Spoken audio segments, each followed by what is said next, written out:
नमस्कार विद्यार्थी मित्रांनो, महर्षी कर्वे स्त्री शिक्षण संस्थेच्या स्पर्धा परीक्षा प्रशिक्षण प्रबोधिनी म्हणजे सीसॉच्या या प्लॅटफॉर्मवर तुमचं स्वागत आहे. आपल्या स्पर्धायन या युट्यूब चॅनलच्या माध्यमातून आपण जी पीवायक्यू सिरीज सुरू केलेली आहे त्याला तुमचा जो प्रतिसाद मिळत आहे त्याबद्दल धन्यवाद. ओके, हे व्हिडिओ हा कंटेंट अधिकाधिक गरजू विद्यार्थ्यांपर्यंत शेअर करा जेणेकरून जास्तीत जास्त मुलांना त्याचा फायदा होईल आणि आपल्या चॅनलला सबस्क्राईब जरूर करा. आता आपण एसटीआय प्रिलिम्सचा पुढचा प्रश्न घेऊयात. लक्षात घ्या. प्रश्न आहे की स्त्रियांच्या संघटनेच्या दृष्टिकोनातून 1904 मध्ये रमाबाई रानडे यांच्या अध्यक्षतेखाली कुठल्या परिषदेचं आयोजन करण्यात आलं होतं? त्यामध्ये ऑप्शन्स दिलेले आहेत. अखिल भारतीय हिंदू महिला परिषद, अखिल भारतीय महिला परिषद, अखिल महिला धर्म परिषद आणि अखिल भारतीय आर्य भगिनी परिषद. आता इथे लक्षात घ्या, इथं सगळेच त्यांनी परिषदेची नावं दिलेली आहेत. आणि मग इथं प्रश्न काय विचारलाय की स्त्रियांच्या संघटनेच्या दृष्टिकोनातून. आता समजा मला काहीच माहित नाहीये, हे वाक्यच माझ्यासाठी पूर्णपणे नवीन आहे. रमाबाई रानडे यांच्या योगदानाबद्दल देखील मला फारशी कल्पना नाहीये, तर मग मी कसं निवडू याचं उत्तर? तर साधारण जर तुम्ही बघितलं त्याच्यामध्ये जर तुम्ही एलिमिनेशन मेथडचा वापर केला, आपल्याला काय दिसतं? तर बाकीचे जे संदर्भ आपण जर बघितले जसं आर्य भारतीय हिंदू महिला परिषद, अखिल महिला धर्म परिषद यासारखे संदर्भ आपण बघितले. ओके, आणि अखिल भारतीय महिला परिषदाचा संदर्भ बघितला तर महिलांच्या इथं प्रश्न असा नाही विचारलेला आहे की हिंदू धर्म किंवा आर्य भगिनी यांच्या संघटनासाठी त्यांनी काय प्रयत्न केले होते.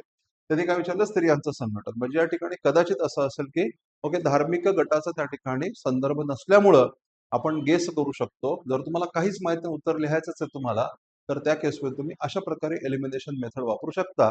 थोडासा लॉजिकचा वापर तुम्ही करू शकता की स्त्रियांचं संघटन असं म्हटलेलं आहे, कुठल्या एका विशिष्ट समुदाय घटकाला त्या ठिकाणी निर्देशित करण्यात आलेलं नसल्यामुळं कदाचित या प्रश्नाचं उत्तर असू शकतं, असं तुम्ही गेस करू शकता. आणि खरंच तसं आहे का? तर यस, लक्षात घ्या. आता तसंच आहे, आपण याचं एक्सप्लेनेशन बघूयात. काय आहे स्पष्टीकरण? तर रमाबाई रानडे याचं एक थोडक्यात योगदान आपण बघूयात आणि मग तुम्हाला या प्रश्नाचं उत्तर सापडून जाईल. लक्षात घ्या, रमाबाई रानडे 1862 मध्ये त्यांचा जन्म झाला होता आणि 1924 मध्ये त्यांचा मृत्यू झाला होता. ओके, साताऱ्यामधल्या देवराष्ट्रे या ठिकाणी त्यांचा जन्म झालेला आहे आणि त्यांचं मूळ नाव यमुना कार्लेकर किंवा कुर्लेकर हे त्यांचं मूळ नाव होतं. आणि न्यायमूर्ती रानडेंशी त्यांचा लहान वयामध्ये विवाह झाला होता. मग नंतर रानडेंनी विवाह त्यांच्याशी केल्यानंतर मग रानडे त्यांच्या शिक्षणासाठी प्रयत्न केले. शिक्षणाने त्या संपन्न व्हाव्यात, त्या सज्ञान व्हाव्यात, शिक्षणाने त्या प्रगल्भ व्हाव्यात याकरता न्यायमूर्ती रानडेंनी प्रयत्न केले असं आपलं दिसतं. आणि त्यांच्या प्रयत्नांना फळ मिळालं आणि आपल्याला एक संदर्भ असा सापडतो की 1881 मध्ये नाशिक येथे एका विद्यालयामधल्या जाहीर सभेमध्ये त्यांनी भाषण दिलं होतं. त्या भाषणाचं मोठ्या प्रमाणामध्ये कौतुक करण्यात आलं होतं. लक्षात घ्या.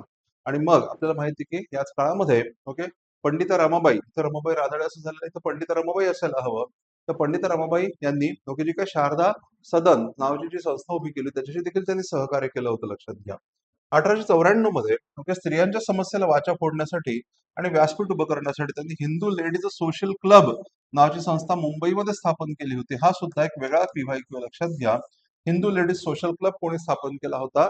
तर तो रमाबाई रानडे यांनी स्थापन केला होता. आणि त्याचा काय हेतू होता? स्त्रियांच्या समस्येला वाचा फोडणं. आणि ह्या संस्थेची स्थापना मुंबईमध्ये 1894 साली झाली होती. हे वाक्य तुमच्यासाठी महत्वाचं आहे. त्यानंतर मग त्यांनी मुंबईमधल्या प्रार्थना समाजाच्या कार्यामध्ये सुद्धा सहभाग घेतला होता. आणि देवाधर्माच्या नावाखाली मुलींवर जे काही अत्याचार केले जातात ते देखील थांबवण्याचा त्यांनी प्रयत्न केला. आणि पुढचं वाक्य बघा, 1904 साली अखिल भारतीय महिला परिषदेचं आयोजन करण्यामध्ये त्यांची भूमिका महत्वाची होती. आणि या संदर्भात त्यांना मिसेस फ्रामजी, मिसेस तय्यबजी, काशीबाई कानिटकर यांनी मदत केली होती असं लक्षात येतं. 1904 मध्ये त्यांना येरवडा तुरुंगाचं मानद अध्यक्षपद मिळालं. 1908 मध्ये त्यांच्या अध्यक्षतेखाली सभा होऊन त्या सभेमध्ये सेवा सदनची मुंबईमध्ये स्थापना झाली होती.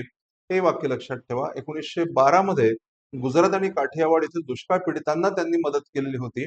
1913 मध्ये त्यांना कैसर हिंद हा किताब देण्यात आला होता. हे वाक्य सुद्धा आपल्यासाठी महत्वाचं आहे. 1913 मध्ये त्यांना कैसर हिंद किताब देण्यात आला होता.